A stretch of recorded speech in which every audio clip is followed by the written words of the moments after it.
What's up? It's Ryan, and before we start today's show, before we slide up in your ear holes, we have a special announcement to make. The official Gamestitch Podcast will now be available on Dash Radio 5 times a week. That's right, 5 times. If you want to hear us over there, all you have to do is download the Dash Radio app. Search for the multiplayer channel. Now I'm going to give you our lineup. I'm going to tell you when we're playing. So Friday, 8 p.m. Eastern, 7 Central. Saturday, 9 a.m. Eastern, 8 Central.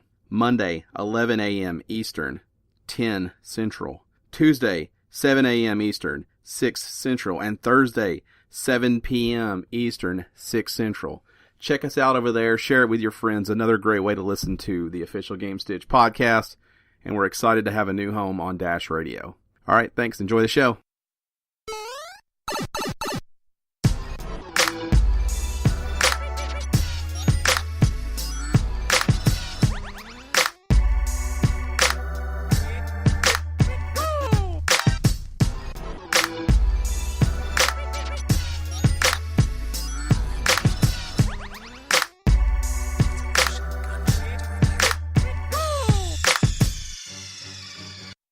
Welcome to episode 267 of the official Gamestitch Podcast. I'm Ryan Walton, and as always, I'm joined by Dan Reamer. Good morning. Good morning. Good morning. How is everybody today? I mean, I'm well. That's good. I want to start things off here. One of our listeners, one of our friends, someone you probably know of, our good friend at Go Greyhound, Matt. He has a thing coming up, and I want to apologize to him. I feel very bad. He is aware of this. But I am not able to attend his wrestling debut as I promised on this podcast.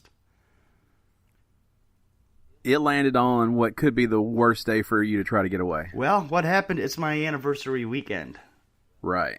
And not just that, but my wife also, due to work, has a vacation blackout during that time. So that leaves like less than a day of being there and all the rest of it for traveling. Right. But so I don't need to apologize because I think I'm still good to go. Yeah.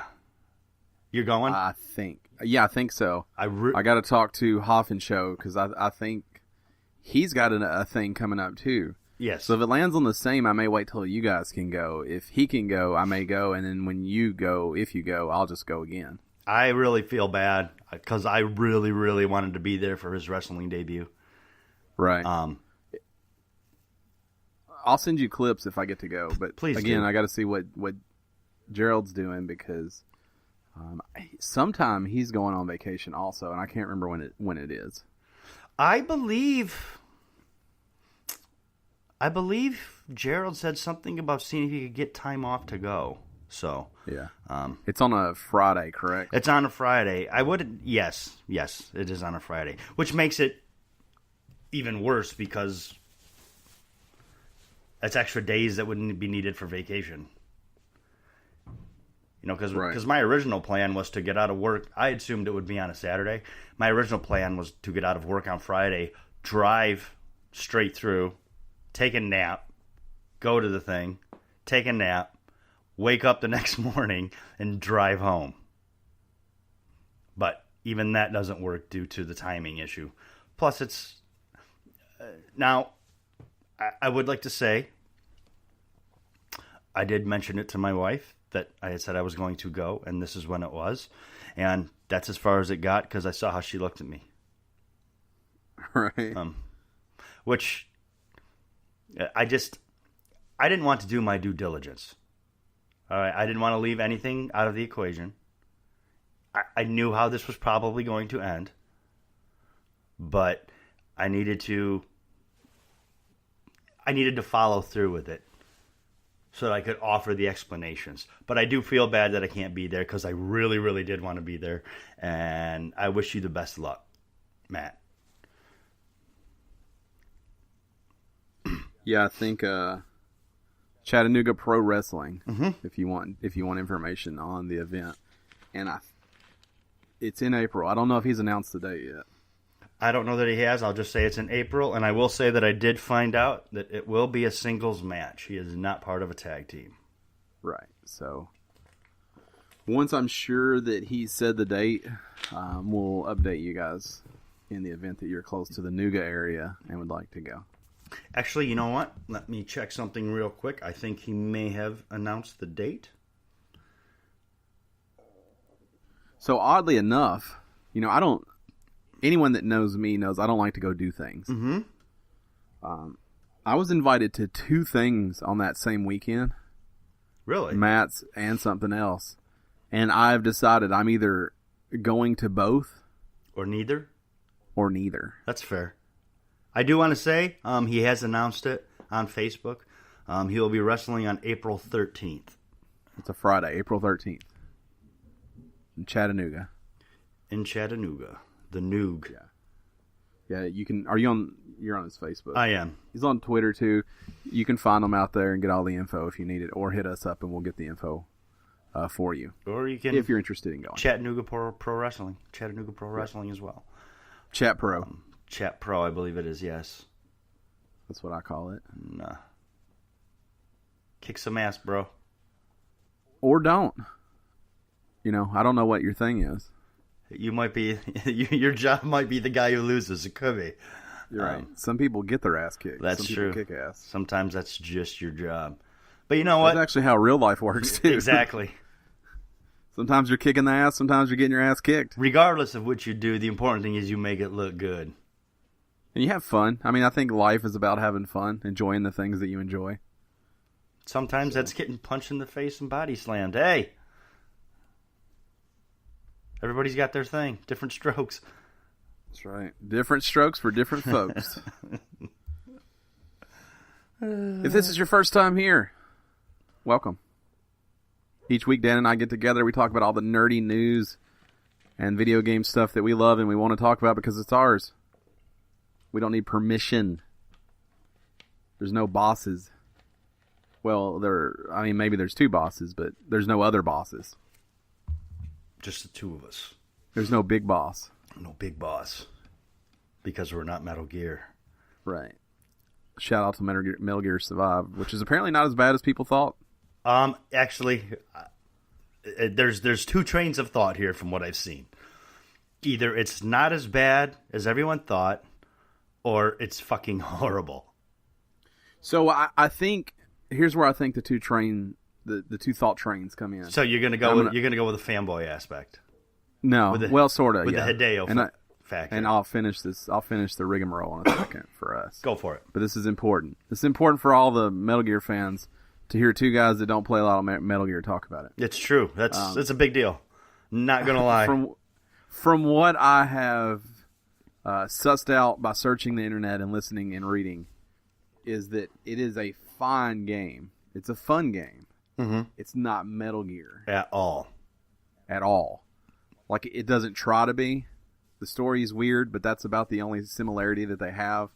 Some brief cameos, but what I understand is that it's very fun, and the Fox engine, of course, as anyone who played Phantom Pain knows, is excellent. Yes. And it would be insane for Konami to not do something with it after spending that much money on it. So, I don't know. I think this is probably as much of a victory as they could have hoped for in this situation. For the first game that is Metal Gear without Kojima. I agree to an extent. I do feel like Konami wasn't very smart in their decision making here. I don't think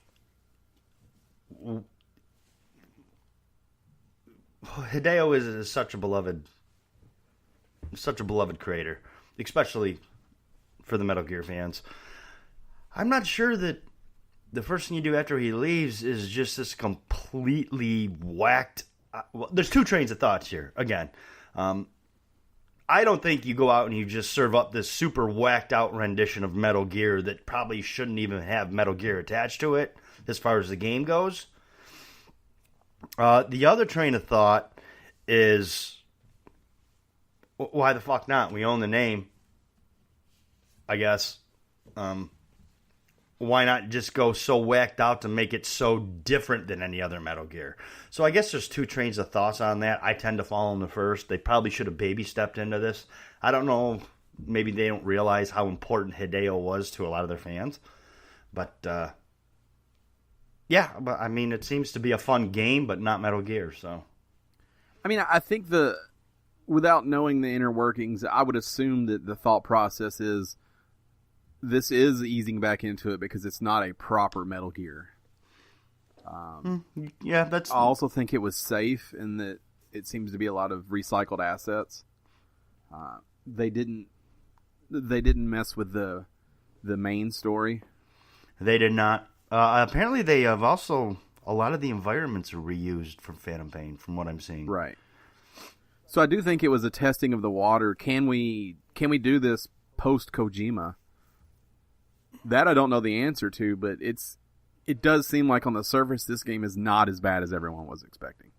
I haven't really seen... The one thing I would like to know that I haven't seen is there are some diehard Metal Gear fans out of there, and I haven't really seen anything on what their thoughts are on it. Whether I haven't looked in the right places or they haven't said so, I don't know. But I would be interested to see where they fall on it, because...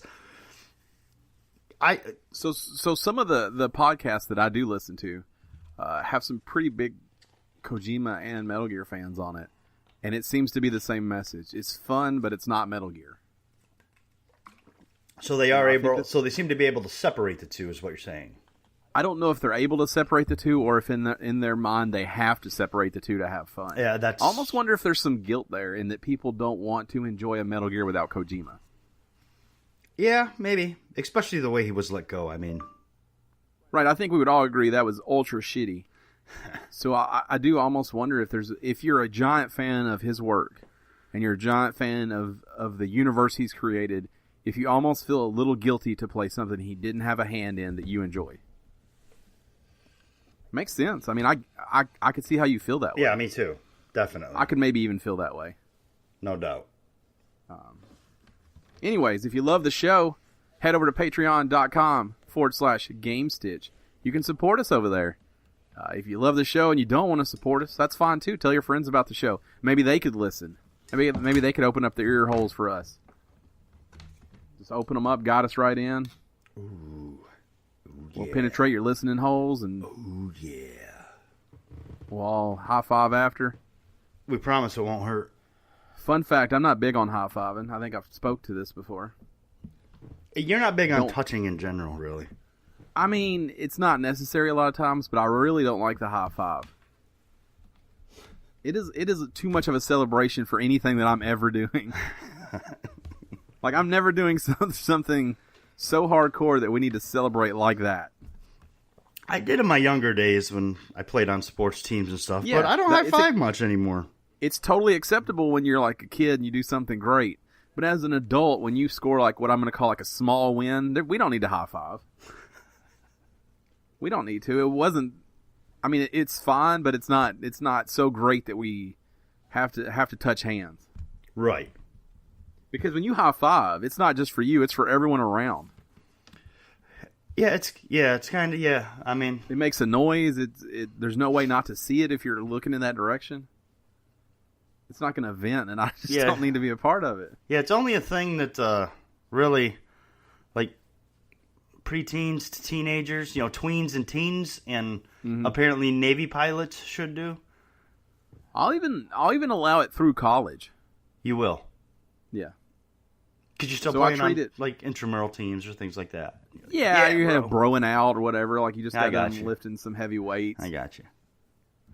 Maybe it's even acceptable as an adult when you're doing events like that. I just know, me personally, I don't do anything that means that we should high five after. Nah, fair enough. Right. I'm kind of with you on that. I kind of get it. So I'm thinking about starting a campaign to stop the high five. I mean, because I chill out on a couch and watch TV or play, sit in my recliner and play video games. It's not high fives. Right. Or like you're at work and you take care of somebody and you just hold it up for them. Like, give me one right here, big guy. We got this done for you. Like, no, I don't need that.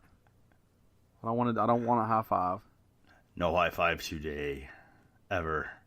Yeah, I'm not. I don't high five much anymore. And I never did the butt pat. That was never a thing I did. I've been on the receiving end of a butt pat. Never the giver, though.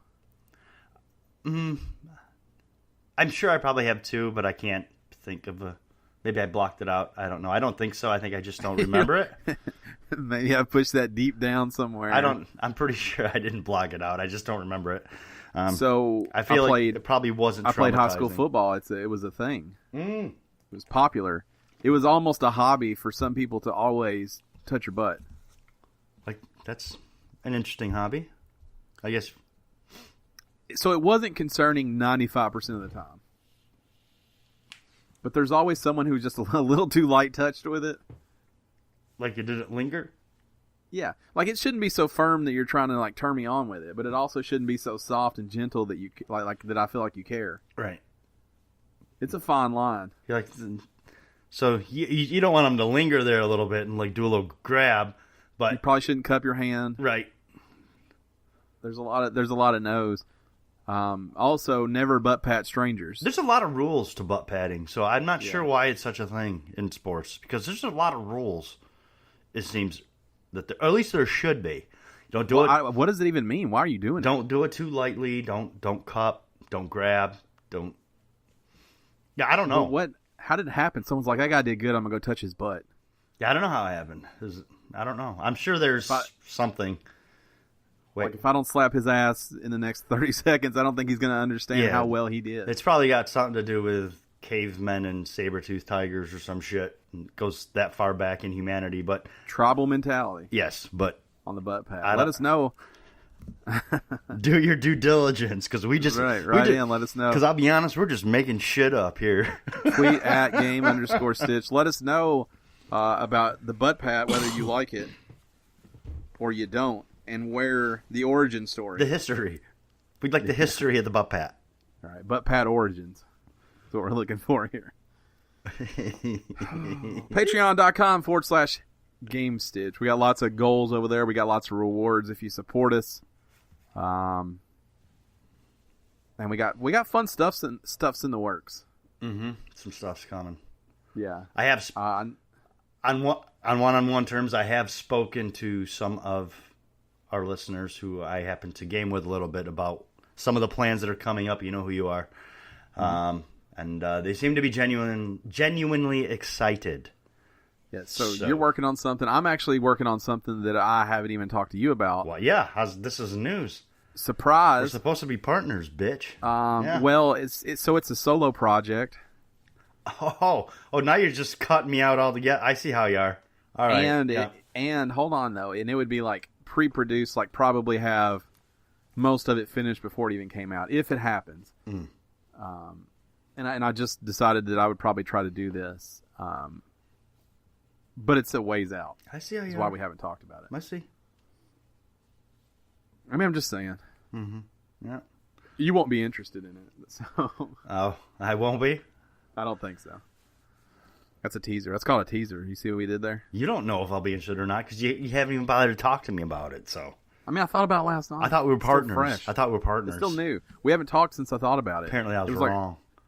laying in bed. What do you mean we haven't about talked in like 8 hours? Really? Yeah, it was 12:30 last night. Okay, we talked at 12:30 last night. No, my time. Yeah. We didn't talk at 12:30. Oh no, we didn't. You're right. So I thought I would like to do this, and I thought, well, maybe I should just do this. And I was like, yeah, I think I'll try that. And that was the extent of how much thought I put into it. Mm-hmm. Three lines of thought. You should never let your business partner find out the same as the rest of the consumers. Find out this information. There should be discussion. Well, they don't know anything, though. Neither do I. It's still an announcement. Haven't you ever seen Iron Man? Here's the thing, though. It's not an announcement, because if it never happens, it's like this moment never happens. That's fair. That's true. And it's not groundbreaking. Oh, it's not super cool? I don't know that it's not cool. It's just not that different than things we're already doing. All right, I'll give you that.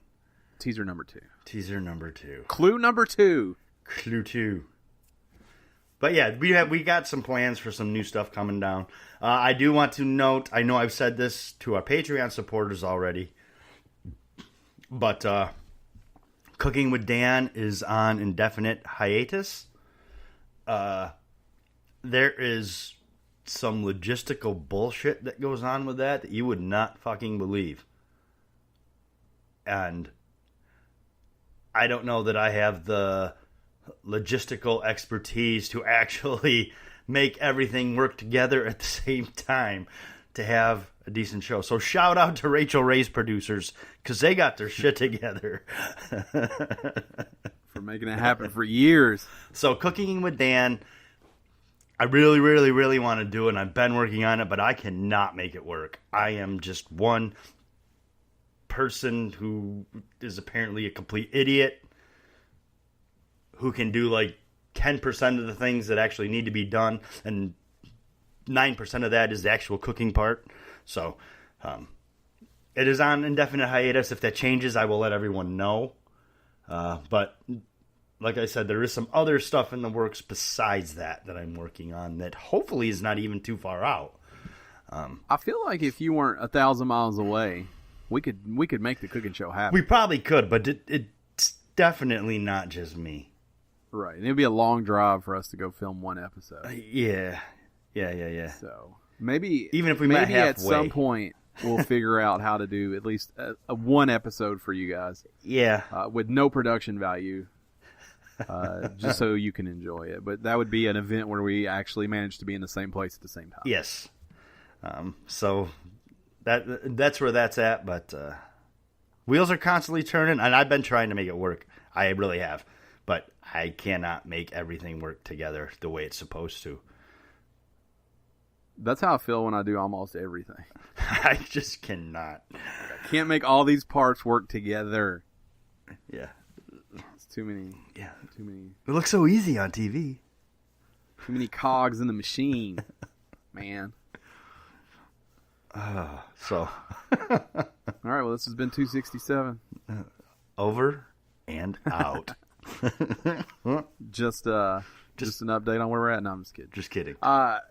Patreon.com/Gamestitch, and I have a super important announcement. Ooh. I have once again joined Modern Society. You're back. I have internet again.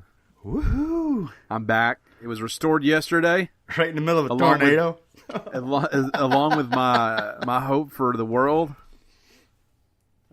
So that's what's crazy is I finally got the internet back going, and as soon as everything is up and kind of going, TV changes over to you're about to get hit by a tornado. Take shelter now. And I'm like, no, you don't. No, you don't take my internet after I just got it back. Get in a ditch, all that good stuff. Yeah, they called for everyone to get out of their car, get in a ditch. They called my road by name. Right. And then it's that weird thing where you're like, how serious is this? I know exactly what you're talking about. Like, I'm not so cocky that I think I can like punch a tornado in the face and be fine. Like, I understand the real concern with the tornado. Right, but I'm like, there are real world ramifications. You get that. But I'm like, how tornado is it right now? You know, not to make light of it. I know people actually there was a couple fatalities yesterday. But that is my thought as someone who was in the line of this thing is like, how tornado are we talking? Because if it's a giant massive tornado, like it's probably pretty well over anyways. And the road you live on, like it's a fairly long road. It didn't pick out your specific area. Right. So what they kept doing on the fucking news, I blame the news. They draw out this cone. Like they draw this cone thing. Like here's the zone that's not going to have a house anymore, and they keep drawing this zone. And it's going like right over the top of the name of my road every time they draw this cone. And they're like, nothing else matters right now. This is the area that has to take shelter. And I'm like, when you say has to take shelter, like how like let's say I kept saying, let's say I don't. Right. They kept saying you won't see it because it's wrapped in rain. And I'm like, but won't I see it ripping up the streetlights before it gets here? That's when I think shelter needs to happen now. At that point, though, do you have time to get to shelter. I think so. Because I'm not running to like a tornado shelter. Like I'm running to an interior room, no exterior walls, tucking and kissing my ass goodbye. Yeah. Like that's like I don't have a shelter. So I don't know.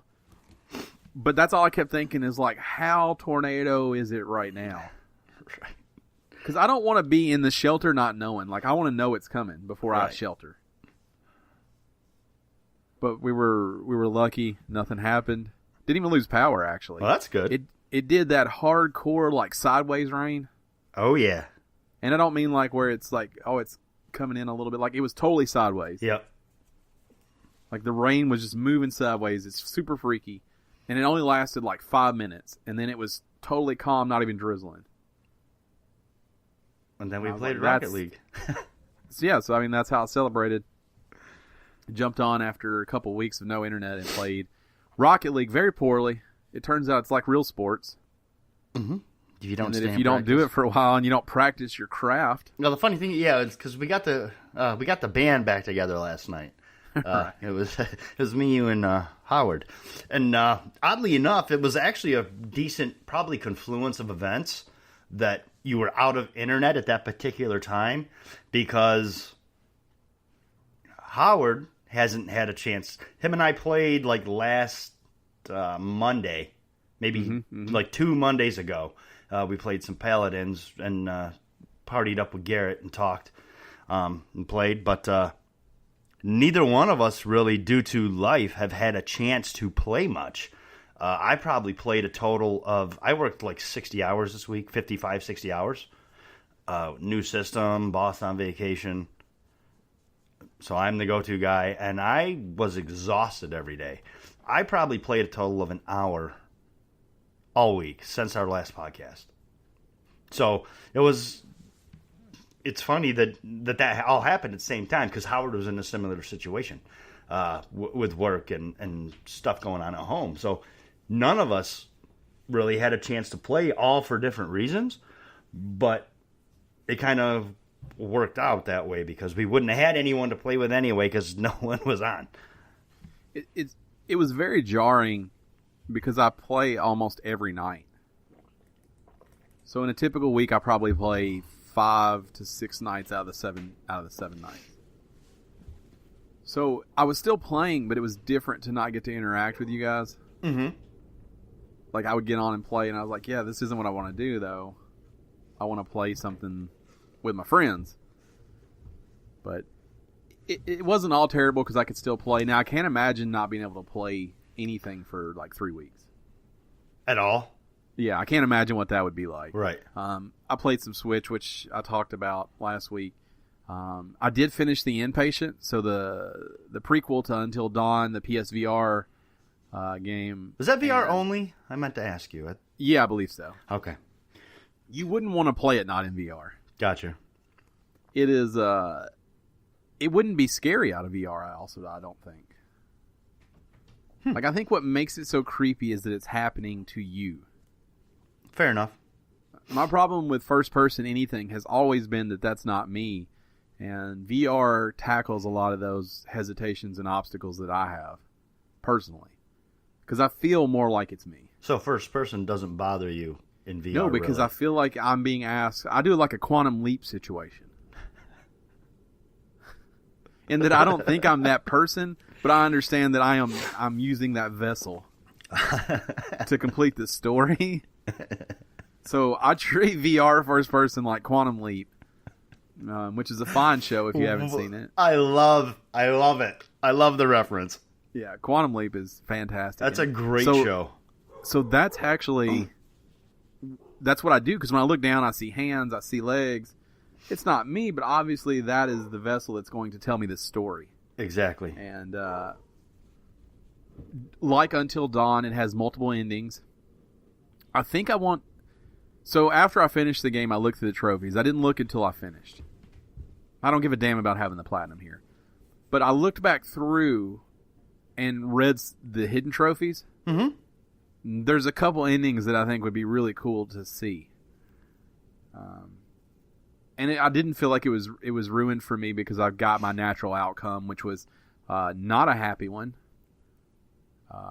I dare say I got maybe the worst ending. Because of one tiny decision that I made that I thought was harmless. The only thing I can think of is that that's where everything changed. The game does the same thing as Until Dawn. When you make a decision that is a butterfly effect, a ripple effect, when you choose it, butterflies fly out of that. And you're like, okay. Hope that was what I wanted to do. And I don't know if I talked about it, but it also does this thing where it has voice recognition. Oh. So when the answers pop up, I can just say it to them, and they hear me. Which is another like level of input that they're taking away, which makes it so much better. Like that button press takes you out more than just saying, get away from me or whatever. And I was fairly animated with it too. Like I try to step into the role because I was that person. Mm-hmm. It did a great job. It never picked the thing that I didn't say, and only I think once did I actually have to repeat myself because it didn't select anything. That's good. But the game's a lot of fun. Pretty short, probably 3 to 4 hours if you're slow. You could probably run through it in an hour and a half once you know what you're doing. Because there's a lot of time where I spent searching around going, this is creepy, that you don't really have to do anything there. Understood. You could just advance the story, but the first time you're in it, you're like, I got to check this place out. Now, how does it... couple questions here. Number one, how does it compare to Until Dawn? It would definitely be like a companion. There's something I want to tell you really bad that I'm not going to tell you, but because I know that there's a chance one day you'll play this. I mean, you think you're ever going to get VR? I don't know. I want to. The problem is I want like the whole setup, and right. And so I would have to piece all that together. I do know I am considering right now picking up the $199 bundle. Mm-hmm. But I believe that's just the headset, which means I'd have to play with a controller. So it might actually come with the camera on that one too. I think they all come with a camera. Okay. That game is playable with a controller. I think it would not be as good, but it's totally playable with a controller. It's so hard to not tell you in talking about how it ties in, but it's very different in the way the story moves. Okay. The story is almost told in parts. Unlike Until Dawn, where there's a lot of exploration, there's not a lot of exploration in this. Okay. That's pretty much straightforward and linear. Yeah, it is a walking simulator with options. You never walk more than a what I would call a slow pace, and that's all on purpose. Everything is very timed out, and it's supposed to take you this long to walk from here to here. It does a great job getting in your mind. The things I kept worrying about happening never happened. Gotcha. But I creeped myself out so much. But it was all these stupid little things you didn't even think about that you're like, oh, shit. Sort of. Like I keep telling people I don't like scary games. I don't even know necessarily that this is scary. I think I made it scary. Well, that's kind of... I mean, Until Dawn wasn't really scary. It had a few jump scares, but it was definitely more psychological. Yeah, so this very much keeps that alive. They're not treated the same. Until Dawn felt like a low-budget horror flick in the best way possible. Yes. This feels like someone wrote a real story to how that happened. Okay. It does not feel like campy and not fun.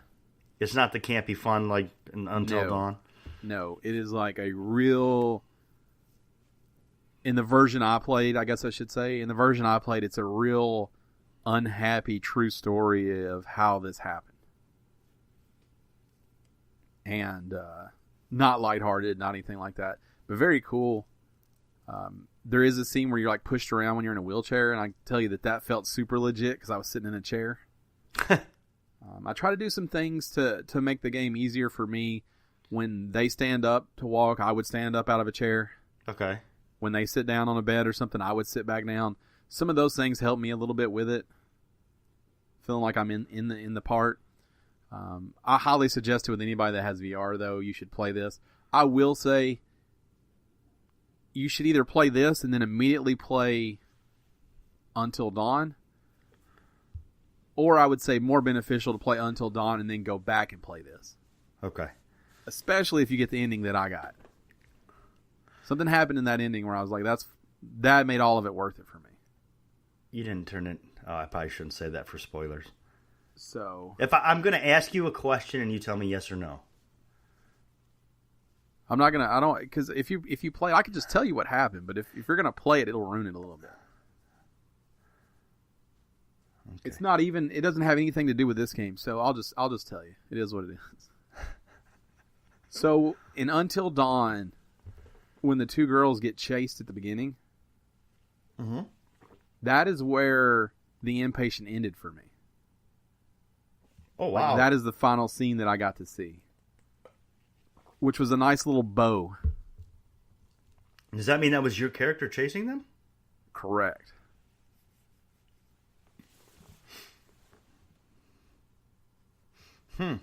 There's some interesting things. Like, how did you get there? Right. Okay, yeah, that now you don't have to tell me. So, it was like 3 seconds at the end of the game when I'd already completed it, but I'm like, that was cool. Huh. But again, I think that's the bad ending.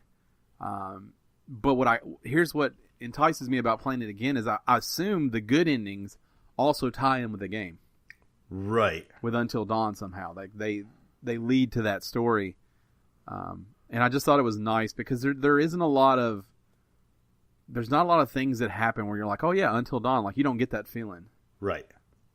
But because I know the story and I know where it's going, like you'd probably be totally confused if you didn't play Until Dawn and just jumped in this. Huh. Cool. But I think you could do it that way. But I think that they are better together. With peanut butter and chocolate. Yeah, you shouldn't just play one of these. So I finished that. I played some more Kerbal. Don't worry. I know some of you have asked me. That stream is coming. I haven't had internet. Turns out it's really hard to stream without internet. So that game is coming. I actually played last night. I had the best flight of my career. I went the highest, I should say. I built a massive rocket. Way big. I'm usually smaller. I try to build smaller and see how high I can get the small rockets. I just went total opposite. And, we talked about the SpaceX pack, but one of the things that Elon Musk is always talking about is we got to go bigger. Like, smaller is not the answer if you want to get further in space. So I decided to try that, and it turns out maybe he's right. Who would have ever guessed the guy shooting rockets to Mars might know something about shooting rockets to Mars? Yeah, who knew? But I went way bigger, and my first attempt, it was so heavy it didn't even get off the ground. Oh, you had to make it lighter. Wow. No, add more power. Add more power. Gotcha. Yeah, leave it. I left it heavy. I just added more power. I gotta admit, it looks really interesting. I just pretty much know I won't like it. It's not for, I'm going to say, 75% of people who play games. What? It's not for 75% of people that play games. Like, you won't like it. But if that kind of thing is enjoyable to you, that game is deep. Like, there are way, way, way far out planets and things to discover that I've never even been to another planet. I launched to orbit, I stay up there for a while, and I fall back down. Because I haven't even figured out how to get so deep into space that I get stuck or anything like that. So, I will stream that out. I don't know if I'm going to get it in February, but I will get it. For sure. Coolio. Let's jump into the headlines. Headline time. Go. What is the best open world driving game maybe ever? Huh. Burnout Paradise. What if you just got that game again? I'm going to. This is weird to me.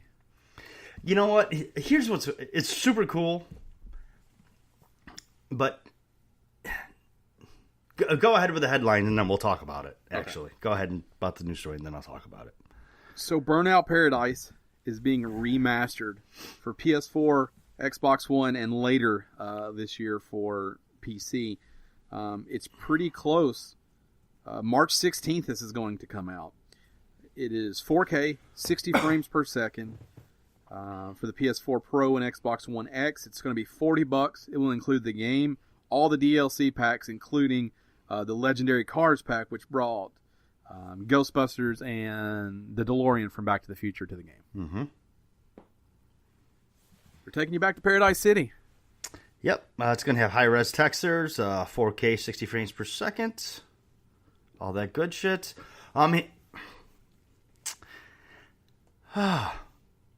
EA is so weird. Okay, EA does not traditionally do remasters.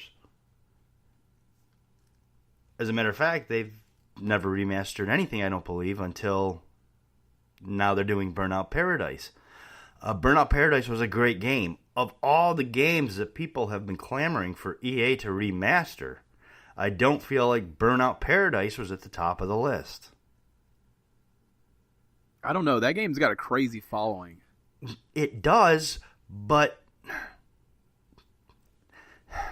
where I get really hung up is, why don't you quit making shitty Need for Speed games? That's right. I'm not generalizing. Stop making shitty Need for Speed games and make a new Burnout. Like Burnout Paradise 2 would have been cool. Yeah. And maybe that's what this leads to. Maybe they want to gauge interest to see, but it just seems like a lot of resources and probably a lot of money to get this game to the standards. I mean, look, this game looked great on PS3 and 360. Mm-hmm. And my understanding is it holds up pretty well. There's only a few spots where you can kind of start to see its age. Right. So maybe it wasn't crazy for them to get it to today's standards. I just wonder why we couldn't put this focus towards it. I'm going to play this. I loved Burnout Paradise. Like, I think it is the best open world driving game ever made. Yes, I agree with that. I just don't know why this is necessary. As someone who loves Burnout Paradise, I don't know why this is necessary. And that's my problem with it too. I don't know if this is if you're finally going to remasters have been here for a while. People have been remastering everything for the last 3-4 years for the new consoles. If you're all of a sudden going to decide to jump in the game with a remaster, why pick this? That's very limited on, first of all, what needs to be remastered. Honestly, let me ask you this, Ryan. Honestly, other than frames per second and maybe 4K resolution, what improvements really need to be made to the game? What differences really need to be made to the game? Yeah, I mean, that stuff. And then, the other thing they talk about, the textures. Some of the textures need some updating. If we're talking about games that are remastered, it's probably one of the easiest to remaster because that game looked amazing. It did, and it probably is there's probably very limited work that goes into it. It's strange, though. But I just don't feel like that of EA's library, this is the one people were saying, yeah, bring it. I actually, more than anything, I feel like this is a gesture of goodwill and a money grab. Because I think that EA, and I think everyone would agree, has not had the best year. No. In 2017. And this was a way to start out on a good note. It's also going to inject some cash into EA. Not that they're hemorrhaging or anything like that. They're fine. They're getting by. But I just think it's a smart move from a fan perspective to get buy-in from those people, especially because I don't think the Need for Speeds have been very good. Yeah. I don't understand the value that EA puts on Need for Speed. It's like they have pretty much the team that made Burnout minus some of the key players, and they keep making them do Need for Speeds. Yeah. if people really want Burnout so much so that you think you should remaster Burnout Paradise, why aren't you making Burnout? Exactly. Because those are way different. Need for Speed and Burnout are two different vibes. They're not the same game. Yeah. It's not just about being in an open world in a car. Like there was a feeling that you got when you played a Burnout game. And I would dare say that all Burnouts are pretty good. 1 and 3 are excellent. A lot of people don't like those that love Paradise, and a lot of people that didn't love Paradise love the older ones. But it's hard to go wrong with a Burnout game. Yeah, no, I agree. People like to crash cars, it turns out. That's fun. It's almost like car crash porn. Because it's the most beautiful and slowed down car crash you've ever seen. So... yeah, I'll end up playing this, but like I said, I don't know, as far as fan base, I don't know. I don't know that this is the one I would have picked. I mean, you could have made it backwards compatible, and everyone would have been perfectly happy with that. It's I like the price point. I like the release date. Yeah, this has been a long running rumor, so I don't know. I guess I wasn't super shocked by it. I just think it's an odd selection. I want the Mass Effect trilogy. Yeah, I think that's got to get put on ice for a little while. People are not happy with that. I think just give it time. They're not happy with Andromeda. Right. But that's the problem, is that's the taste in everyone's mouth. I will say, if you want to play Andromeda, when this recording comes out, it might be over, but it's on sale for like $13. Yes, $13 on the PS4. Yeah. It's probably over by the time you hear this. I think it ends Monday, but if you catch us really early Monday, maybe that sale's still going. Could be. Speaking of things that are unnecessary, Sony has added a new feature to allow you to manage all things PlayStation from a web browser. Because the app was too fucking convenient. Mm-hmm. And it's too on the nose when you do it on the system. So they've created My PlayStation. MyPlaystation.com. Where you can like send friend requests and messages and yep, poke through your settings and your profile. You can. Yeah, Thanks, Sony. I appreciate it. Yeah, you can manage your friends. You can accept friend requests. You can also edit your profile and look at your trophies. You know what you can't do? Change your fucking name. I just hope that we didn't have to invest too many resources in this. Into this? Right. I don't know who has a PS4 and a computer who wants to be able to access this that does not have a mobile phone. Yeah, I'm out. Yeah. Got me. Who out there has a lot of technology but not the most basic of technology? Because the app works pretty well. The app works really well. I live by the app when I'm not on the PS4. So I don't... Here's the only reason I think that this could exist and maybe should exist. If you have one of those jobs where you can't have your phone out, but you have access to the internet. It might be fun to pull it up and message your friends about how much you'd rather be... Well, the thing is odds are, if you're in that situation where you're not allowed to have your phone out, but you can access the internet on your work computer, they probably have certain things blocked on that computer. I gotta believe that myplaystation.com is going to be one of them. Right. If they don't want you on your phone, they probably don't want you fucking around while you're supposed to be working. That's pretty much what that means. That's why they don't want you on your phone. It doesn't mean, but you can go wherever you want on the computer. Right. I don't know. MyPlaystation.com. If you want to be inconvenienced by being tethered to a computer when you look at your PlayStation goodness. Keeping with this weird stories, Fortnite, their Battle Pass Season 3 is now here. It's roughly $10 to get the Battle Pass, which is how Fortnite has now decided to make money. But they've added back bling. Yeah. Back bling. Yeah, I got nothing to say.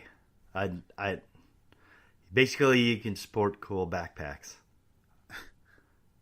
basically what that boils down to. You can. So there are other things. There's like wings or night shields. Okay. They're adding. There are new blings added with this battle pass.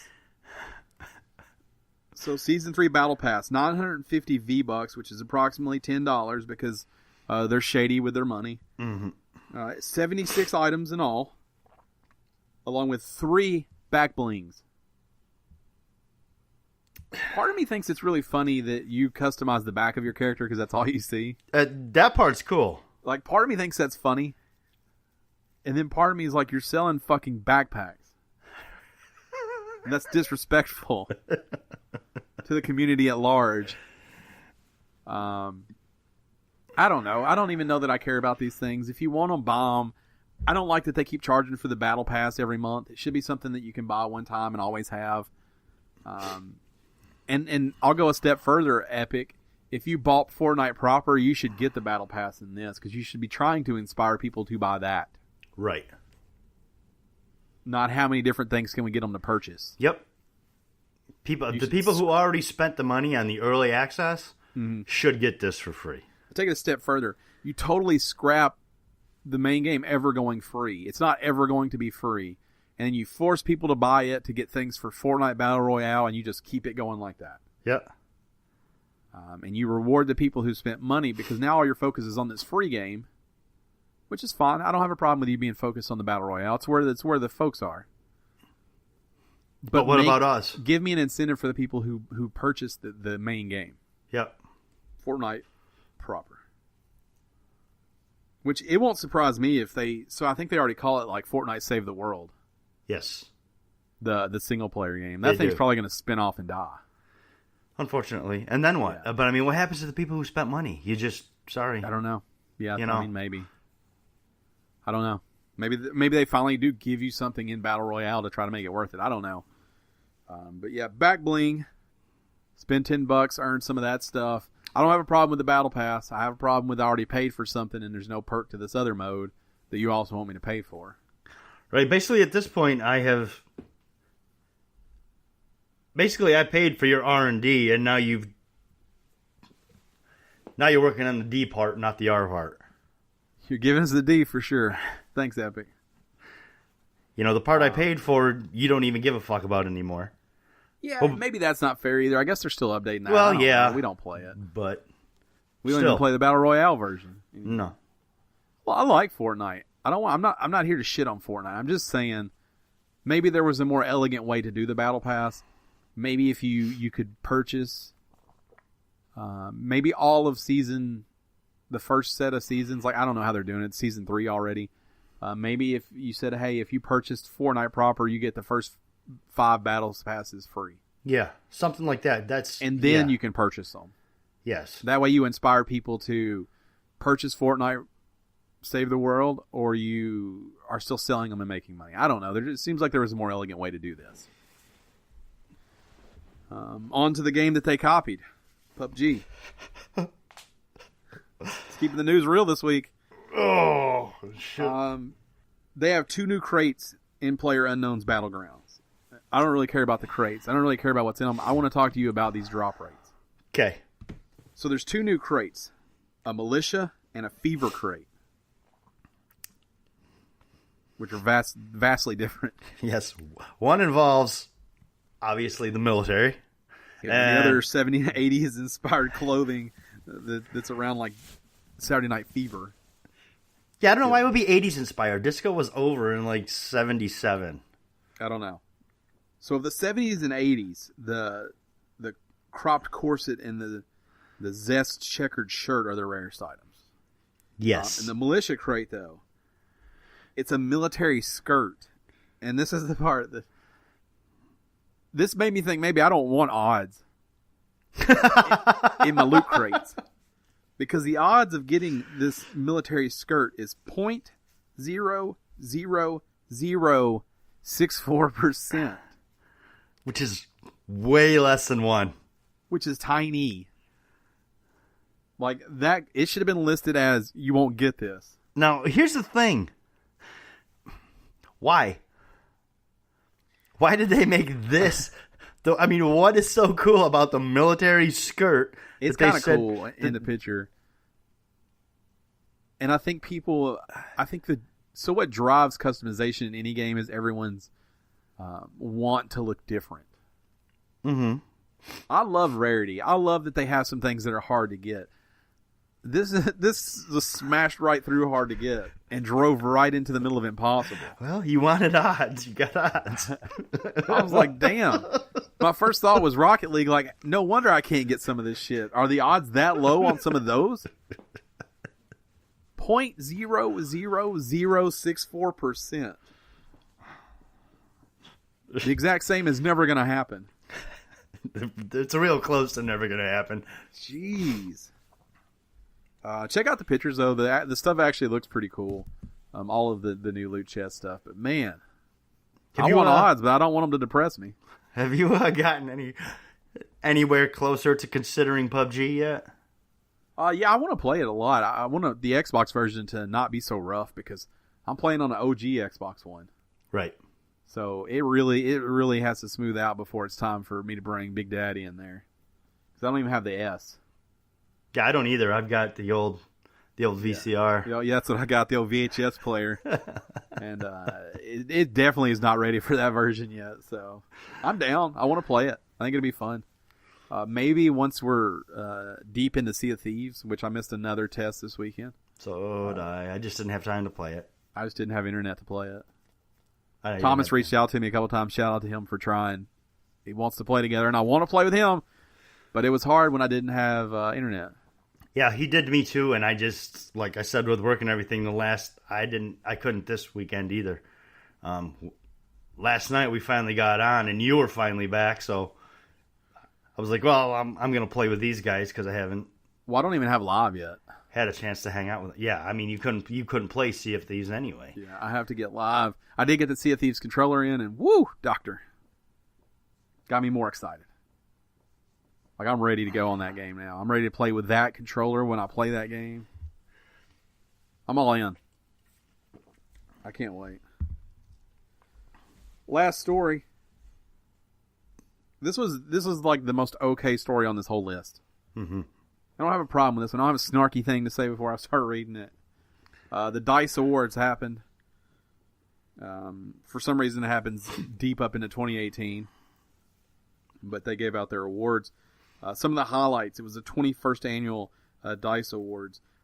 The Legend of Zelda Breath of the Wild took home the highly coveted Game of the Year award. Mm-hmm.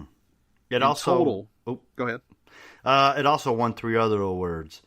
In addition to Game of the Year, it also won Outstanding Achievement in Game Direction, Outstanding Achievement in Game Design, and Adventure Game of the Year. So, kudos. Studio MDHR's Xbox One and PC game Cuphead won 3 awards, while Horizon Zero Dawn, Lone Echo, Echo Arena, and Snipper Clips each took home 2 awards each. Nintendo's Fire Emblem Heroes won Mobile Game of the Year, while the company's racing game Mario Kart 8 was awarded Racing Game of the Year. FIFA 18 won Sports Game of the Year, while Injustice 2 nabbed Fighting Game of the Year. And PUBG was also honored as Outstanding Achievement in Online Gameplay. Their awards sound stuffy. Which I get it's for developers, but... Sounds stuffy, huh? It's a little stuffy. This is the Academy Awards. Yeah, it's definitely not People's Choice. Right, of Game Awards. It's not the Video Game Awards. No.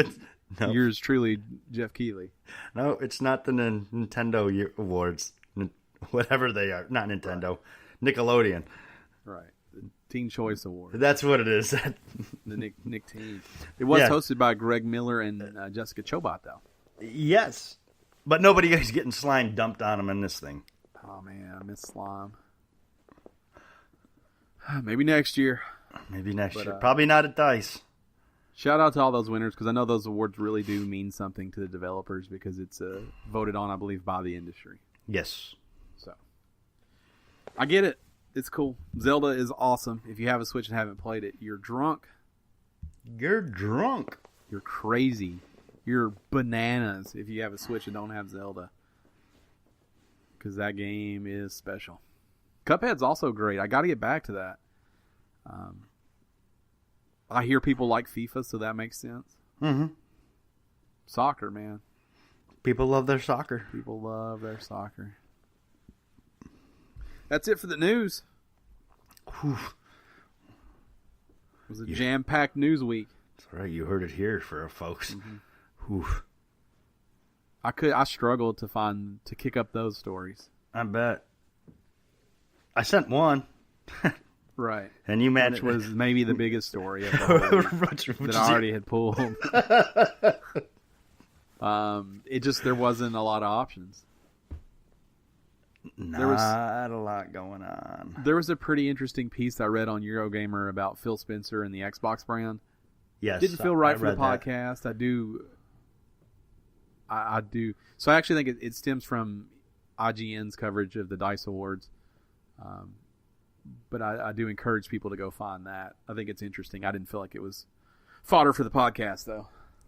Fodder. Mm-hmm. Doesn't quite fit our brand. Right. It's not on brand. That's the thing that douchebags say, right? No offense, douchebags. No offense, douchebags. Right. Anytime someone says something's on brand, that guy's an asshole. Or lady. Yes. That's not really our brand. Fuck you. It's something we've never said. Our statement's usually like, "What's our brand?" Uh-huh. Before that's not our brand. That's even less arrogant when someone's like, it doesn't really fit our brand. That's less arrogant than being like, it's not on brand. Like, there's something about someone that says that where you're like, you're a jerk. I know people like you. I don't like you. It's not on brand. It's not on brand. Shut up, Tony. Oh. Fucking Anthony. It's not on brand. Yeah. I got your brand right here, Karen. Oh, Susan. With your shitty attitude. Now it's time for my favorite, oldest, newest Rose from the Ashes segment. The only one we've ever canceled, then brought back, and sometimes think about canceling again. The Gamestitch Phoenix. Exactly. Gone but not forgotten. Hold on. We reach back in our gaming past. We think about canceling it again? I think about canceling it every week when I have to think of one. Okay. Every other week I think about canceling it. That's fair. We reach back in our gaming Thought past. maybe you were leaving me out of decisions again. No, it just requires work from me. And because I'm so crappy at remembering what I've done. I am too. There's a lot of stress on picking a new title. That's the hard part. It's just a lot of work compared to the other parts of the podcast. Gone but not forgotten is the most work. So we reach back in our gaming past. We tell you about something we loved in hopes that you'll go check it out and maybe you'll love it too. This week it's Dan's turn, so zero anxiety from me. Right. Then there's me. I honestly, I may have done this one before. I don't know. Now, shout out to Dan, who was trying initially today to do a game he definitely had already done. Yes. But called it before he started recording. Yes. Oop, done that. It's possible someone else has done this one. I don't know. I can't remember who does what anymore. PS2. It's not PS2. Cover system. This is the 360. Which is Winback 2. No. It didn't change anything. This one was actually very underrated. I feel as a game. It kind of came, got hyped up, and went. And that would be Remedy's. That's kind of how I do it too. That's a fun fact. All right, go ahead. I can't now. Just saying. That would be Remedy's Alan Wake. Oh, that's a great game. Yeah, but you see what I'm saying about the hype and all that. Right. It was. You might have already done this too. I don't know, but it's a great game. I don't think I did do this one. Someone may have. Just let us know. Please. Alan Wake was action adventure, psychological horror thriller about a writer Goes to a small town with his wife because he's got writer's block. She disappears. What was really neat about it was it used the elements of light to defeat darkness, which was pretty groundbreaking at the time. And everything else was pretty much just a run and gun shoot 'em up, or your typical Resident Evil style survival horror. This one, he actually had to use light and darkness effectively, not necessarily to sneak, but as actual weapons. Light more so than darkness. But it had a very personal story. And I had a couple of DLCs that finished it off. Played out like a series of television episodes, and oddly enough, there was, I believe, a web series too as a prequel. But really it was really hyped up. A lot of people were really excited about it. And then it came out and just kind of sat on the shelf. Not a lot of people bought it. It reviewed well. It controlled well. It played well. The idea was fantastic. I don't know what happened with this one. But I know that I really, really enjoyed it. And I had a great time with it. And I thought it was phenomenal, especially for the time. The ideas that were presented in it were amazing. So, Alan Wake is my gone but not forgotten. Possibly someone else's in the past. Didn't they make a second Alan Wake? They did not. They made the expansion. They made the two DLC expansions. Yeah. Which turned it into an 8-chapter game from a 6-chapter game. Or they call them episodes. Alan Wake was excellent. Alan Wake also a good representation of a game that's not scary, but is scary. Yes. It's not scary, but it's definitely very creepy, very psychological. Yeah. You scare yourself. Mm-hmm. Those are the worst for me because I will scare myself every time. I'm like, something's about to happen, and then it doesn't. And then it doesn't. Every time. And then it's just a street light, and you're like, well, shit. Yeah. Now what? Something's going to happen. Yeah, I freak myself out. So, Alan Wake, a psychological action thriller by Remedy Entertainment, was released in 2010 for the Xbox 360. So, that's this week's gone but not forgotten. Remember, if you have a gone but not forgotten for us, head over to @game_stitch on Twitter and use the hashtag GBNF, or you can email us, pr@gamestitch.com or podcast@gamestitch.com. Either one of those work, and use the subject line GBNF. GBNF. Yeah, if you want to pronounce it, it's GBNF. Gesundheit. God bless you. Win back 2.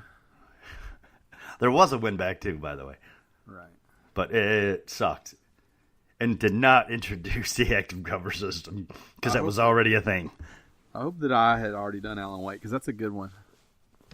You hope that you had? Yeah. Why don't you look through real quick? Nah, it'd take too much time. That's true. Plus, someone who's not responsible for us is taking a long time off from getting this new updated list here. Just saying. We're not going to name names. We're not going to call anybody out here. Yeah, we're not going to say Gerald. Or Ho. Or the Hoeffin Show. Hoffin Show. I went to lunch with him this week. Uh-huh. He will typically give them the name Hoff so that they have to shout that across the restaurant when his food is ready. Mm-hmm. And for the first time ever, someone didn't know how to pronounce it. What, Hoff? Yeah, correct. H-O-F? H-O-F-F he gave them. Did know how to pronounce it? Did know how to pronounce it. Well, I think he just said Hoff and she put H-O-F-F. But the other girl did not know how to pronounce it. Your look is the look that I have. I'm flabbergasted right now. I don't understand what's not to... Uh-huh. She even told him she didn't know how to pronounce it. She said, how do you say it? And he was like, Hoff. Exactly like it's fucking spelled, stupid. Just like it looks. There's no secret to this one. If you can read, you can pronounce it. Mm-hmm. It's pretty much only Hoff. Yeah, you can't confuse it for anything else. It's not like I don't know any other way you would accidentally say it. No. It's like, what is this? Is this actually Fitzpatrick? Is this with an H in front of it? It's off with an H in front of it. Don't make this harder than it is. Hoff, right? If it was a B, it'd be Boff. Right. If it was a G, it'd be golf. If it was a Z, it'd be Zoff. Right, but it was a H, which is Hoff. Hoff. I don't know. You gotta love people. It was Wendy's. Shout out to Wendy's for having the best fast food literacy burger. rate of all of the fast food joints. Obviously, Probably not. Now, I don't want people to write in and be like, "Oh, this is a better." I'm talking about driving through fast food. Wendy's has a damn good burger. I know Five Guys is better. It's not fast food. No, it's not fast food. Some people would make an argument for In-N-Out.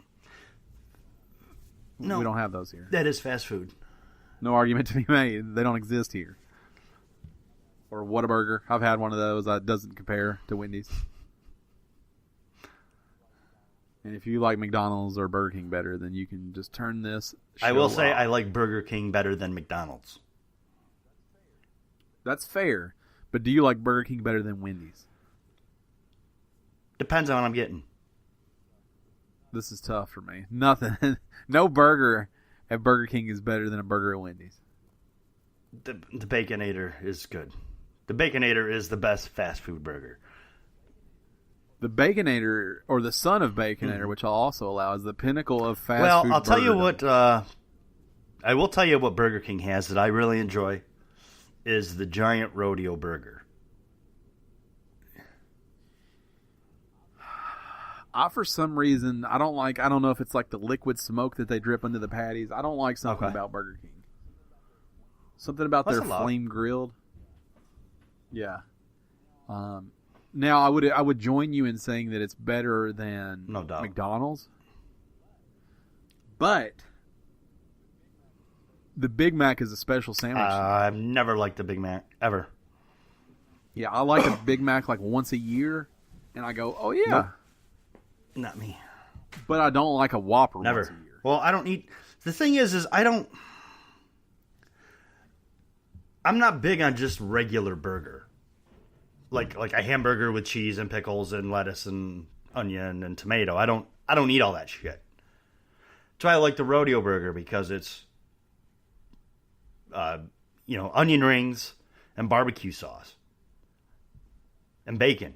Right. I do. And like I can get behind that rings. because I like that, or like the Baconator, which has a whole bunch of bacon on it. But I don't like all that other stuff, and that's why I don't like Wendy's, because every time, it's not that I don't like Wendy's, but every time I go to Wendy's and I go, I want this burger, no tomato, lettuce, or onion, apparently it's the same person who can't spell Hoff that works there that makes my burger, because they're inevitably on there. Right. That's why you get the Baconator, because there's no fear. That's why it's the only burger I will get from there. Yeah, I like the Baconator. I like the son of Baconator. I don't eat a lot of fast food chicken sandwiches. But if you're going to, then you wait for the Burger King Italian chicken sandwich. If I was going to get chicken in a sandwich, I'd get the Chick-fil-A. We don't have that up here yet. There's one coming. Oh, really? There's one coming. It's supposed to open up in May in Greece, and I'm not going to go for that for like 6 months, because that's where everybody's going to go. Oh, yeah, it'll be bad. The one here is so bad. And it's been here for years. The kids I would love go on Chick-fil-A. Sunday, but they don't allow it. Then I'd shoot over to Hobby Lobby and spend a couple $100, but they're not open either. That was a weird thing for you to get upset about. Out of nowhere. We couldn't get it today because we're recording on a Sunday. Well, it's not lunchtime yet, to be fair. If I wanted to go to Chick-fil-A for lunch, I couldn't. Right. Because you don't have one. If I wanted to go buy a model rocket, I couldn't. Unless you live here, because Michael's and Joann's and everything else opened up, and we're like, fuck it, we're open 7 days. I just don't care. I don't know. Hey, I'm glad their employees get every Sunday off. It is hard to find in retail, and it is nice. Or in restaurants. But the thing is I'll make it about me. Sometimes I want a chicken That's what I'm talking about. That's what I was trying to get to. Yeah, I mean, I don't know a better way than say that sometimes I want a model rocket on Sunday. I'm sorry, but I have urges. If you don't want my money, then Amazon will take it. You understand the things I need.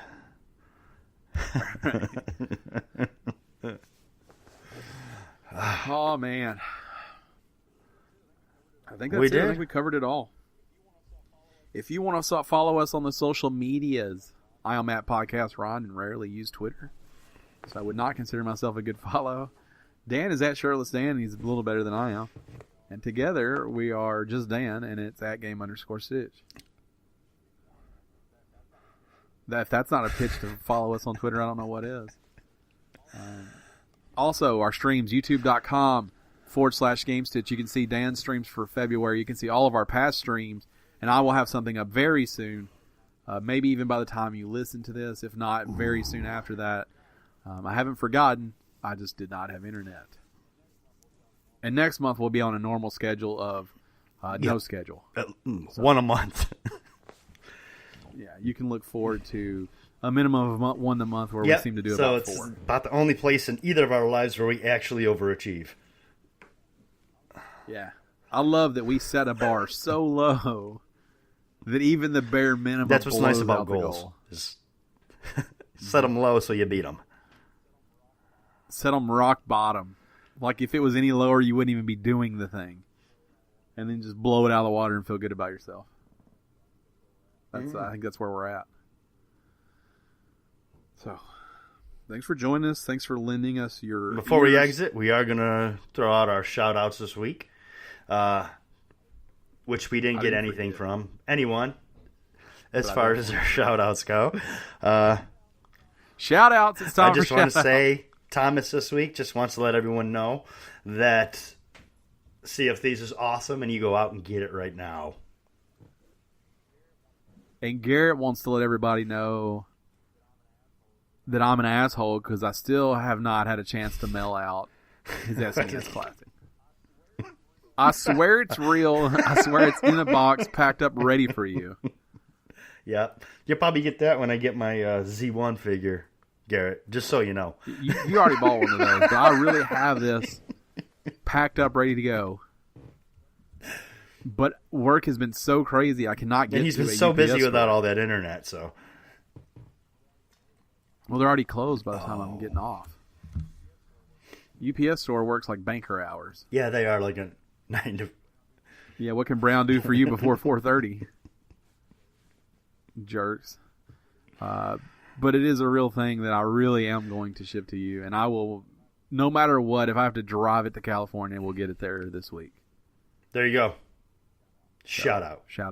If you want a shout out, head over to patreon.com/GameStitch and support us at the $10 tier. Remember, you can give us a shout out. We'll say whatever you want within reason. But if you don't give us one, we'll give one to you because that's what we do. If you don't want it, we give it to you. Either way. You want to add to that? No.